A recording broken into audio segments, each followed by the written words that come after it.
My girlfriend used my card to host a $1,200 birthday dinner I wasn't even invited to.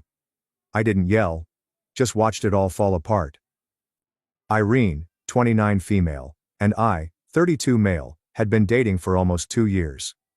We met at a bar trivia night through mutual friends. She was attractive, self-assured, and had a way of drawing people to her. I went down hard. Irene is employed in IT at a downtown IT company. Entry-level position providing assistance. She often talked about it as if she was in charge of the place, even if the compensation wasn't tremendous. I manage my own little business as a general contractor. I've taken it from nothing to something I'm proud of, but it's not glamorous. It covers all of the expenses and more. Everything was great when we first started dating.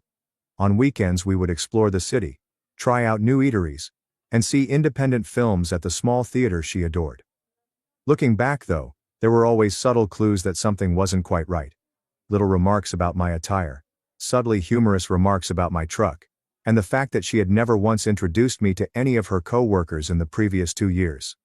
Since I was in love, I chose to disregard everything. Irene noted that her employer was hosting a large client appreciation party at a high-end hotel in the downtown area, approximately a month ago. She was assisting with the planning, and appeared to be under a lot of pressure to make sure everything went according to plan. One evening, she casually stated, "Jessica from IT is bringing her boyfriend," as she browsed through her phone. "He's a lawyer or something." Without giving it much thought, I said, "Oh, can you bring someone?" I observed her moment of hesitation before she said, "I could come for moral support if you want." I mean, I guess you could come. It's just a bunch of corporate people talking about boring work stuff. Since I was aware that she had been experiencing financial difficulties recently, I volunteered to assist with some of the costs. She had been making hints that she might have to move because her lease had increased.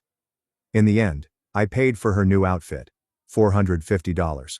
Her boss's gift basket, $200. And more party materials. Hardly exactly pocket change, but hardly a fortune either. I cleaned up nicely on the night of the party. Wore my finest outfit, which I kept for meetings with possible high-profile clients. Got a new hairstyle. The process.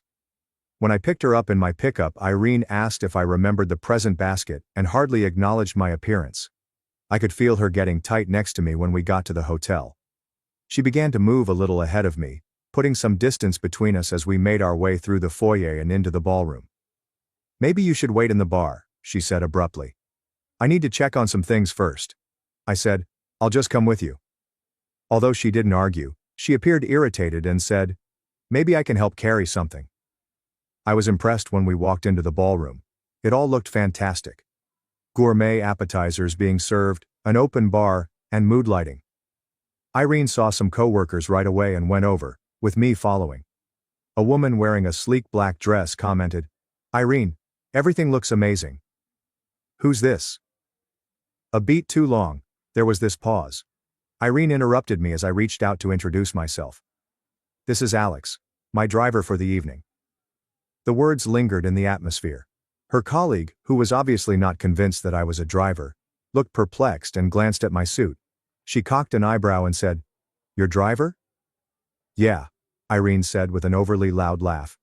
"He was nice enough to drop me off, but now he's actually heading out." She glanced at me. "Right, Alex." It seemed as though someone had punched me in the stomach.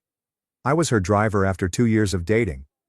I helped her go a few paces away from the group by taking her elbow gently. "What the hell was that about?" I said softly, maintaining a calm voice. She looked over her shoulder to see if anyone was observing as she rolled her eyes. "Look, these are important people. My career is on the line here. You really should just go wait in the car or something." Reminding her, "I helped pay for this party. I bought your dress." She stated it at that moment, staring at me with a look of utter disdain. "You should be grateful I even let you in."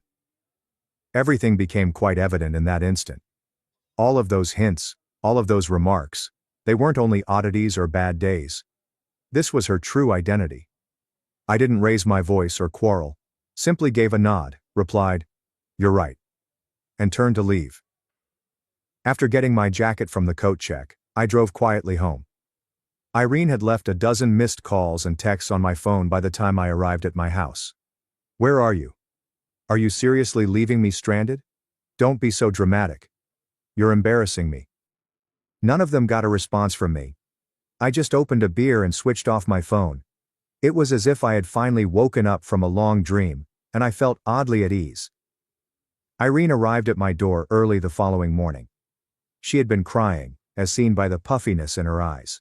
However, I saw that her makeup was still flawless and constantly prepared for the camera. Irene was that person. She insisted, "What happened last night? You just left me there. I had to get an Uber home." I didn't invite her in, so I leaned against the doorframe. "You called me your driver." "It was just a joke." "God, you're so sensitive. Those people are important to my career. I didn't want them to think I was, dating a contractor." She had the grace to appear a little embarrassed when she said, "I finished for her." "That's not what I meant. It's just complicated. Office politics and all that." Then the tears started to fall. That was her forte, crying when instructed to do so. She apologized to me, said that she had been anxious about pleasing her employer, and promised to put things right. She even recommended that the two of us go on a weekend break.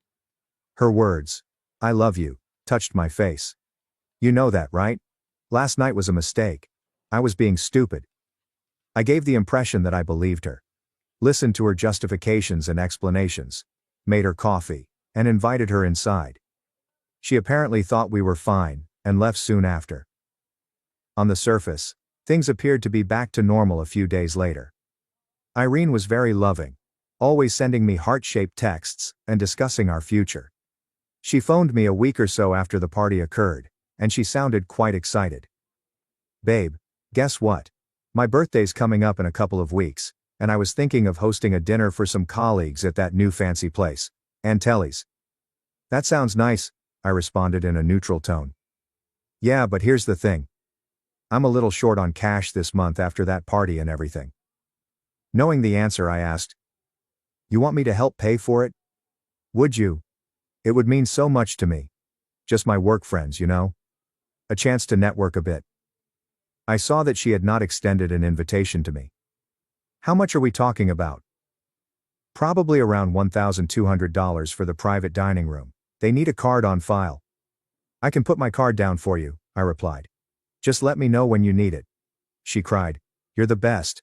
I'll come by tomorrow to get it." When she visited the following day, I gave her my credit card.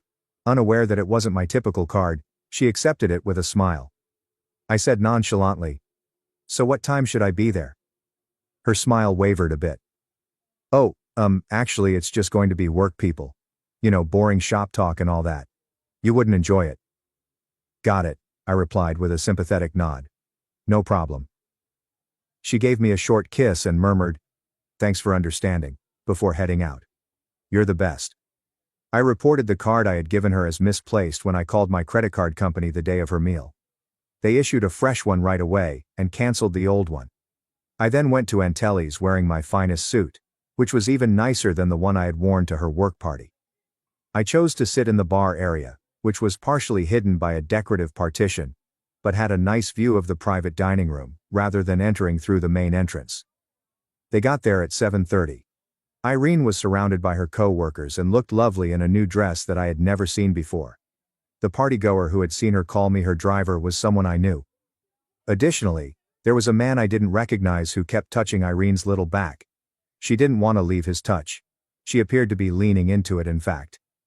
I watched while ordering a scotch. They were raising glasses, toasting, laughing, and taking pictures. Being the focus of attention was exactly what Irene was doing. She looked different here, I noticed. Exuberant and self-assured. Not at all like the frequently whiny girlfriend who worked just as an IT support specialist. The server delivered the check to their table at precisely 9:45. Irene waved down proposals from her coworkers to divide the tab, and I watched with a smug look as she confidently handed over my credit card. The words, "It's my birthday, please.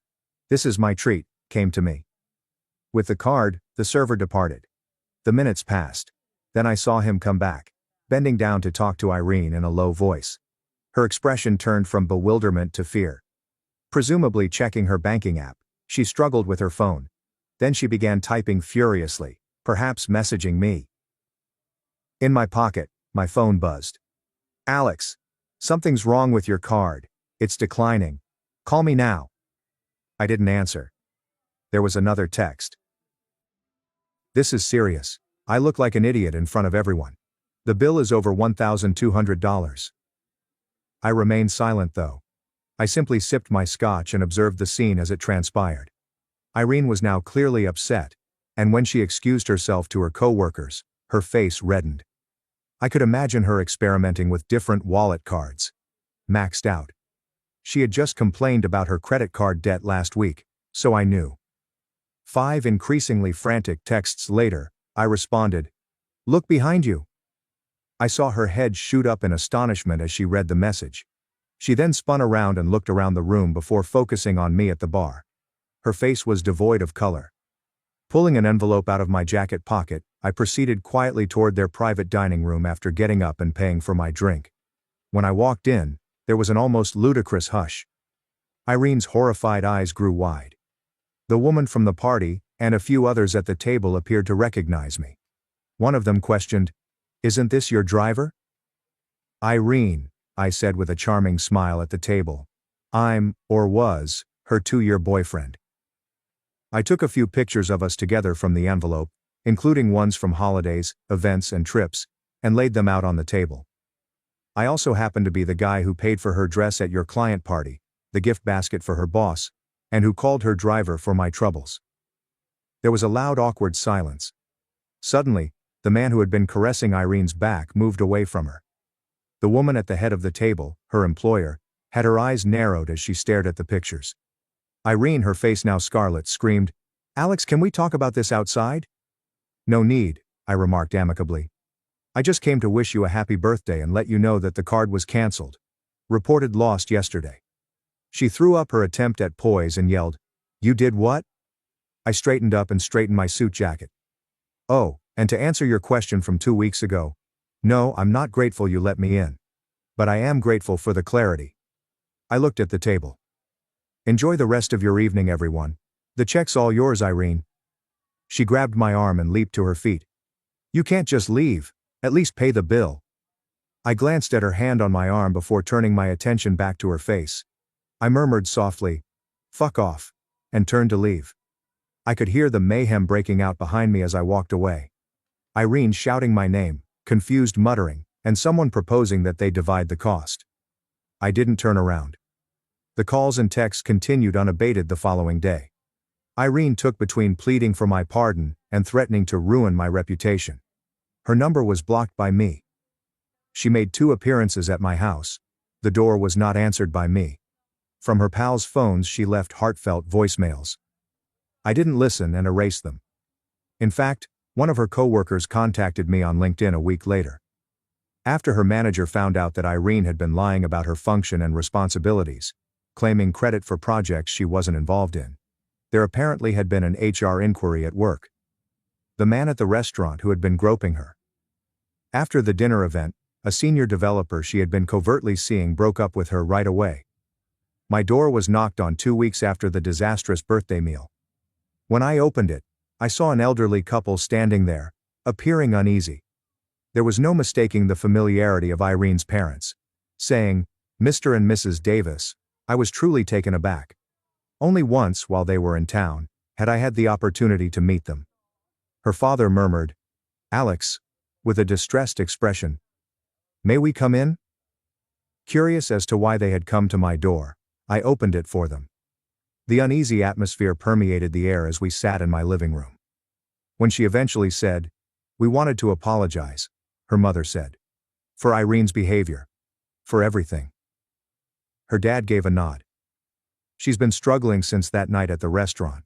Lost her job. Had to move back home with us." I said, "I'm sorry to hear that. And I kind of meant it. I didn't want Irene to endure any hardship in spite of it all. All I wanted was for her to leave my life." With firmness, her mother answered, "No, don't apologize. She did this to herself. We've always known Irene could be materialistic. We probably indulged too much when she was younger." Her dad had a disheartened expression. "We encouraged her to find someone financially stable. Told her to use her looks while she had them. but we never thought she'd go this far. That clarified a few things. I recalled that when her father learned that I had my own company, he used to make jokes about Irene getting a huge fish. Then her father added, "She told us what happened. Not at first. She came home with some story about you humiliating her. But eventually, we got the truth out of her." An envelope was taken out of her purse by her mother. "She's too ashamed to come herself. But we wanted you to have this." A $925 check and a handwritten letter that said, "For the dress, the gift basket, and everything else," were found inside. "I apologize." I gazed intently at the check. The money wasn't the point. It had never been. "We made her take responsibility," her father clarified. "Made her sell some of her designer stuff to pay you back. Small step. But it's something." I said, "Thank you," and put the check back in the envelope. "I appreciate you coming." She appears to have erased all of her social media profiles in order to concentrate on personal development or something. "I'm doing well in business. I've cautiously resumed dating. I had coffee with a kindergarten teacher last week. She seemed genuinely interested in my responses, and asked insightful questions about my business, after I informed her that I was a contractor. There are times when I remember Irene calling me her driver in the hotel ballroom. Even though it was painful, I now appreciate it. At pivotal occasions, some people reveal their true selves. Others show up as minor, inconspicuous acts of cruelty. In any case, trust someone when they first reveal themselves to you. I only wish I had accepted it sooner.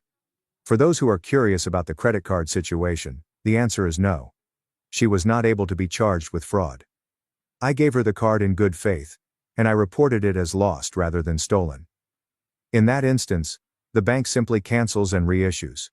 Indeed, it was petty to leave her with that bill. But I felt entitled to a little pettiness after being treated like a truck-wielding ATM for 2 years.